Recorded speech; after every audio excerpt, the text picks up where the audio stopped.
So stop setting expectations for people to come in and heal you or come in and show you true, genuine love when you don't show yourself true, genuine love. You're healed when you see the person that cut you and you don't want to cut them back. What's up, Rizzy? And I'm back again with another banger. Kill that urge to be chosen. Choose yourself. What's up, Rizzies? It's your girl Rizzy, and I'm back again with another video for you guys. So I'm in my comfort state. I'm in my house, sitting in my nice green chair. Y'all know the vibes. I love green. So I want you guys to get comfortable, lay back. I already told you guys I'm doing this new kind of theme where it's giving podcast vibes, but then again, it's not. So before we jump right in, I just wanted to say, like, there have been plenty of times where people try to tell me what to put out and tell me what to produce. And I'm not talking about my followers who recommend what I should post, but I'm talking about more so like people who be like, oh, you should do these type of videos, oh, you should do smash or pass videos, oh, you should do that, you should do this, you do that. And I'm not bashing anyone, but I find no comfort in making those type of videos. How is smash or pass helping society? Like, how is that helping anyone grow by smashing or passing people? I just find no type of, it's just not for my channel. It's just not what I'm gonna be entering the New Year's as. So guys, get comfy, sit back, grab a snack, grab something, but let's dig in deep and let's talk about a few things. So for starters, I have an incense here. I'm gonna light an incense so that everything is pure, air is pure. I know I love candles. I got my candle set up right there, but I got this little green incense. It's one of the chakra incense, actually. I will put a link in the description down below if I can find it, but they come in all different forms and stuff. Okay, let's just, put some of this into the air, and then I'm gonna put it in my little incense holder that I brought. So the green chakra, which is the green incense, is associated with love, self-love, loving others, and just being able to fully figure out what it is you love about yourself. So I put things in my notes of what we're gonna talk about.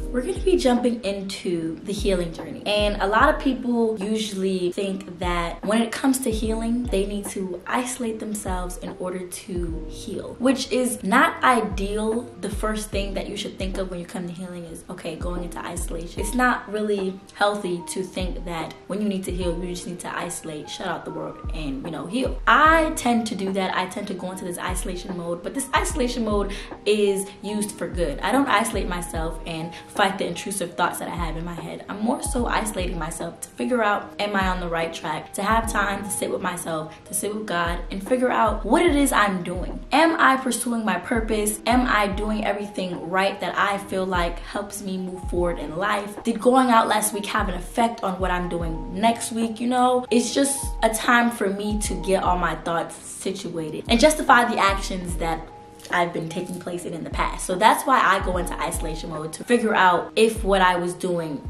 is serving me or not. If the people that I've been hanging around with, are they serving me? Are they pushing me? Are they pushing me into my purpose? Are they helping me grow in a way, or are they hindering me from becoming what I see myself to be? So those are all different aspects and things that you have to pay attention to when you're in isolation mode. When in isolation mode, you're not beating yourself up, you're not terrorizing yourself, and you're not thinking of all the negative things, because that's when isolation turns into a very depressing state of mind. And that's what I say not to do. So not to jump into isolation mode and to jump in throwing all these things at yourself at once and stuff. No, just try to figure out your comfort zone and then figure out what it is that has stopped you from becoming the greatest you in the past to move forward. Healing is all about going back and basically not putting a band-aid over things that happened, but basically letting go. A lot of the times people have situationships, relationships, people that they need to heal from that they're still holding on to. In order to heal, you need to let go. You need to let go. For example,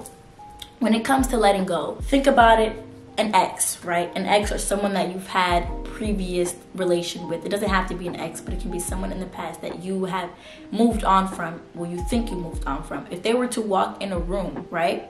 If they were to walk in a room or a party or a setting where you were there, how would you react? Are you looking for their validation? Are you still posting on social media for them to see? Are you still trying to look a certain way if they walk in? Me, if my ex were to walk in a room, Like, I don't care, you know? It's just like, okay, boom. Some people, you know, they start to get too excited or to, you know, try to have that validation from their ex, or have that like vengeance, or like try to like overreact or do something in spite of their ex being on. And you have to think, you're not healed. You're not healed, because you still have this motive in your head towards them, or still have this, they still have the ability to get inside and, you know, make you do something. They still have the ability to control your emotions or actions. So fully take the time to actually heal. When it comes to healing, I feel like only you and you only can decide when you're ready to heal, and you're the only person who can heal yourself. You and God. You and God. No one can heal you. A lot of times people expect certain people to come in and heal them. They expect the one to come and heal them. They expect so much from others. Stop expecting and start doing. When you stop expecting from people, then you kind of don't get frustrated anymore when your expectations are not met. You set this expectation for someone so high that when they don't live up to that expectation, only you are hurt by it. Only you. So stop setting expectations for people to come in and heal you, or come in and show you true, genuine love, when you don't show yourself true, genuine love. When you start pouring into yourself, when you start pouring into the life you want and pouring into the things you desire, I promise you, God's gonna start pouring into you and pouring into you and pouring into you. It all begins when you're ready to start healing yourself. There are certain ways you can heal yourself when it comes to distractions. For example, I think social media is the #1 distraction when you're not on it for good purposes. So me, I really just downloaded the podcast app on my phone. I haven't had it before, but I just downloaded it, and I'm just listening to podcasts all day, reading books. I see I got my books right here. Podcasts, books, journaling, meditating, finding new hobbies, just getting off of social media. And when I say social media, I mainly mean Instagram, because to me, Instagram is very toxic, and Instagram is just played out by now. I feel like if you're just on there consuming, it's very, very draining. I feel like TikTok is more of a high vibrational app. If I could think of the social medias as people, I would think of Instagram as a hating ass bitch. Excuse my French, but Instagram's a hating ass bitch. You go on there and it's hard to get love, and you know, it's like people are just haters, and it just gives mean girls on Instagram. When you go to TikTok, people are more funny, goofy, laid back. You can connect with people more. You find things more connected to you. I feel like TikTok is very much comforting to me. That's why I feel like a lot of people really love TikTok a lot, because on Instagram it's giving, I'm that bitch. And it's like, I learned to stop being on Instagram so much. I'm trying every day not to really feed into Instagram as much, because I can see how it's really draining. Like, Instagram is just so draining to me. It's very toxic. So if you go off Instagram for about a week or two or something, you're gonna see a difference in life. Like, you're just gonna see a difference in a whole bunch of things that's happening around you, for real. But anyways, another thing with healing is being self-aware. That's one thing that a lot of people really struggle with. A lot of people fail to realize the things that they do can really have an effect on themselves and others. When you're self-aware, you're aware of what's happening around you, what's taking place, what actions you're taking step into. When you become self-aware, you're more aware of how your actions are affecting your everyday life. Some people do things and they don't take accountability after it's done, after the damage is done. Whether you do it in a mindset of, okay, this is gonna be a good outcome, positive, boom, or you do it in a negative outcome way, you still have to be aware of what you're doing. Whether it's positive or negative, you need to be self-aware of what you're putting yourself into. And I got this from bb because I really love her podcast, and I feel like you guys should definitely download podcasts and get her. But you know, what you do is not about the physical. Once you master consistency, self-discipline, self-control, it's not about the physical. It's really not. Once you master those three, the physical just have to follow. Literally, it has no choice but to follow along with what you're putting into it. I'm not in a rush to gain weight. I'm in a rush to be disciplined, to discipline myself, to eat 3 meals a day to gain that weight. I'm not in a rush to stop eating out and eating things that don't help me become healthier. I'm in a rush to have self-control of what goes in my mouth and what I put into my body. I'm not in a rush to become the biggest YouTuber that I can be. I'm in a rush to be consistent.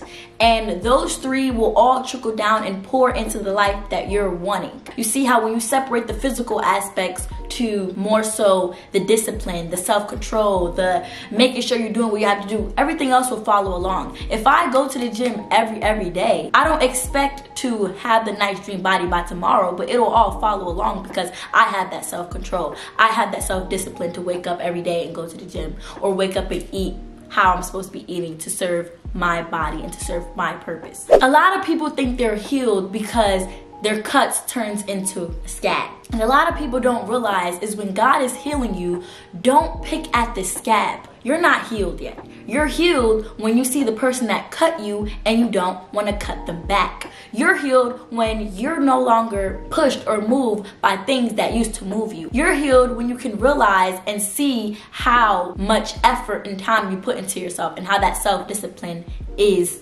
affecting you. You're healed when you're self-aware, when you're aware of what you're doing wrong, when you're aware that, oh, this isn't serving me, this isn't serving my purpose. You're healed when you become the person that you once wished you wanted to be, if that makes sense. Like a year ago today, you could not pay me $1 million to think I would be living the life I am today. Because you never know. I feel like we're all in this space of learning, and we're all in this space of new experiences, and we're all in this space of trying to figure out what it is we want to do, trying to figure out. And I just want everyone to know it's not a race.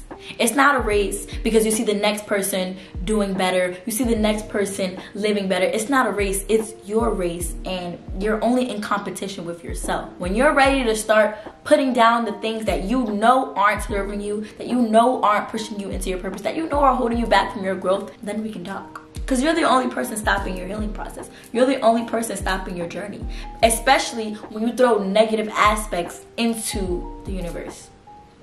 When you're speaking down or downplaying your life, when you're questioning your worth and questioning your purpose. You and you alone have to determine when you're ready to receive the reward that you want. I have this book that I always refer to. Y'all know I love this book.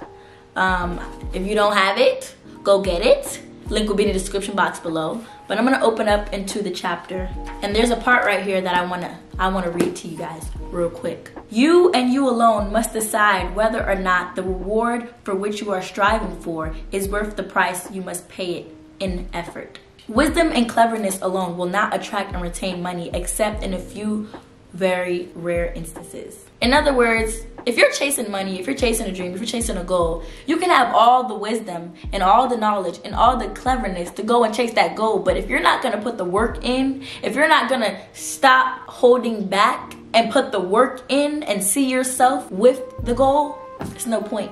Yes, anyone can sit and watch videos all day and sit and read books all day and sit and learn the wisdom and learn the knowledge about a certain goal or a certain aspect. But if they're not putting in the effort, what's the knowledge for? Like, what is the knowledge for? You know what I mean? With that being said, whenever you're ready to start pouring into yourself, you will see the change right before your eyes.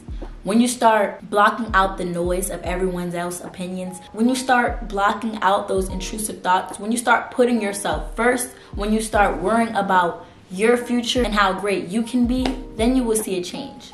You know, I had to, let me tell y'all a little bit. I had to realize, so, you know, when I had got out here, I had this one view of myself coming to Atlanta. I had this one image, one perfect image of myself that I was gonna get out here and everything was gonna be peaches and cream, roses and daisies, and that, you know, I was just gonna live a peaceful, soft girl life. And then life started hitting me, you know? I had bills on top of bills, and then I wanted to go out on days where it was just like, you don't need to go out this day, but you know, I let myself go out, and then I just started really just trying to like find out why. You know, it's just like I got out here with this one purpose, and then I started doing things that weren't serving that purpose. But the only thing that I will say is that because I had this relationship with God, and because I stuck true to myself and stuck true to God, every time I felt like I was falling off course, God came and picked me back up. And I'm so grateful for that. Because anytime that I was,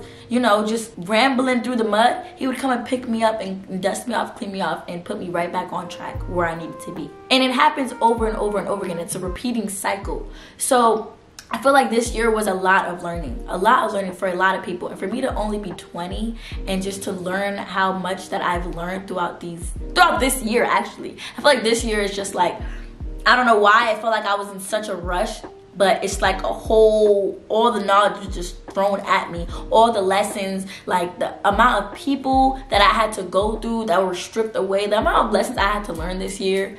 I just know that this year coming up, it's gonna be a breakthrough.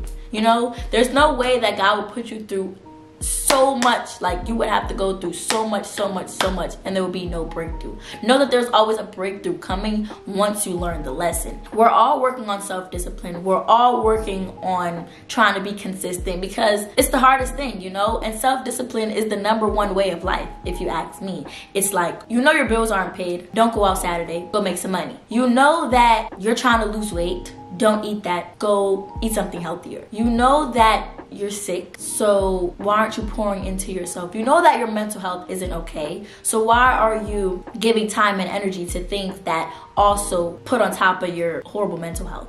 It's like, that's what self-discipline is. If you know that this is hindering your growth, hindering your healing, hindering you as a person, why are you pouring into it? Pour into yourself. Pour into yourself and watch life change. I just want to say, I don't know how often I'm going to be dropping these type of videos. Maybe 3 times a week, y'all think? Y'all think I can do it? I think I can do it. I'm gonna try. I'm gonna try 3 times a week. I don't know what days yet. I'm probably gonna do like, what about Monday, Wednesday, Friday? That's not too bad. But anyways, I love you guys. Stay cool, stay calm, stay collective, pour into yourself. Peace, love, angel dust, be cool if you can, and road to 50K.